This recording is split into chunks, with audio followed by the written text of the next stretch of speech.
गुरु नगर से मुंसलिक सड़क की हालत ज़ार अरसा दराज से अबतर है। सड़क पर जगह जगह कचरे के अंबार इलाका मकीनों, राहगीरों और शहरियों की परेशानियों में दिन ब दिन इजाफे का बाइस बनते जा रहे हैं। इन्हीं कचरे, गंदगी और गलाजत के ढेरों से उठने वाला ताफुन इंसानी जान के लिए इंतहाई मुज़र साबित हो सकता है, जबकि इन्हीं कचरे के ढेरों के बाइस नमाजी हजरात, खवातीन, बच्चे और राहगीरों को भी अजियत उठानी पड़ रही है। इसके अलावा सड़क शदीद टूट फूट का शिकार है और सड़क पर मौजूद गहरे गड्ढों के बाइस ट्रैफिक की रवानी भी मुतासिर हो जाती है, जबकि इसी टूट फूट के नतीजे में खतरनाक वाक़यात भी रूनुमा होने का खदशा है।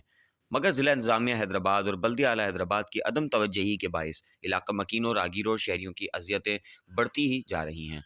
इलाका मकीनों ने अरबाब इख्तियार से पुरजोर अपील की है कि सड़क की मुरम्मत करवाई जाए और कचरे के ढेरों को साफ करवाया जाए, ताकि हमें इस अजियत से छुटकारा हासिल हो सके।